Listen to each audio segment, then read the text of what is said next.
Please welcome the Prime Minister, Tony Blair. Thank you very much for coming.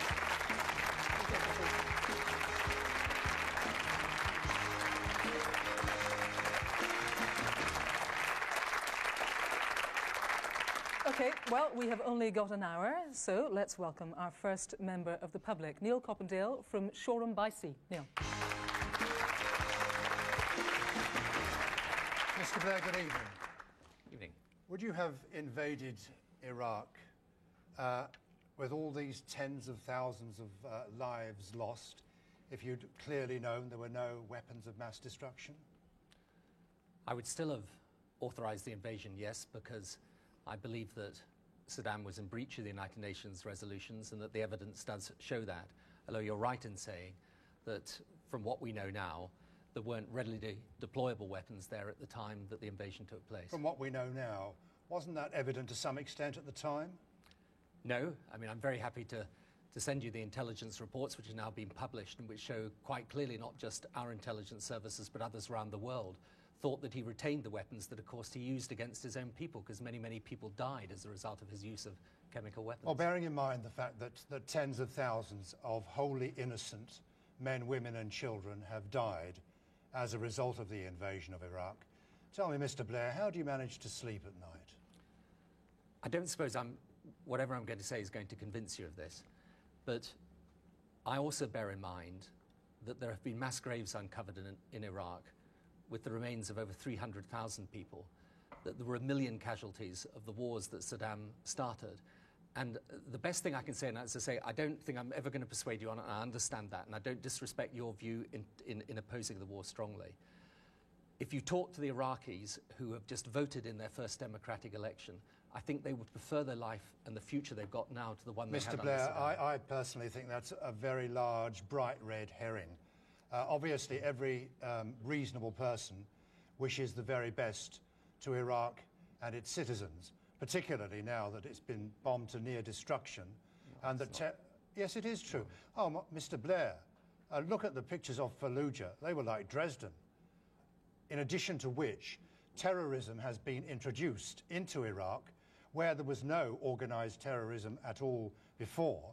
Of course, democracy is a good thing, and of course, we hope it works the right way. At this moment, we have no idea, do we, where this government is going to take Iraq in the future. Before too long, neither you or Mr. Bush will be able to pull the government strings. Mr. Blair, can we also, I mean, we will in a sense go round in a circle, and you have said that you respect the fact that Neil has a particular point of view and that you may not be able to persuade him otherwise. In your answer, it seems to me that partly what you're saying, or maybe indeed wholly, is that it was, if you like, a moral decision to go into Iraq, that Iraq now is a better place as a result of Saddam Hussein no longer being in power than it was before. You've made it a better country. Well, there is also the issue of the threat, because the whole evidence that's presented from the Iraq Survey Group saying there weren't readily deployable weapons at the time of invasion also found that he did retain the teams of scientists, the laboratories, and every I'm sorry, I just feel that's absolutely irrelevant, Mr. Blair. Okay. You had, excuse me, Kirsty, just a minute, please. Your mandate to invade Iraq was on the basis of a direct threat to Britain or Britain's interest. If Parliament, sir, if Parliament had known the truth of the matter at the time, you would not have got a mandate to invade Iraq, would you? Well, it was actually on the basis of the breach of the United Nations resolutions, and the same report I've just indicated. You convinced Parliament as a result of the dossier, the September dossier, largely.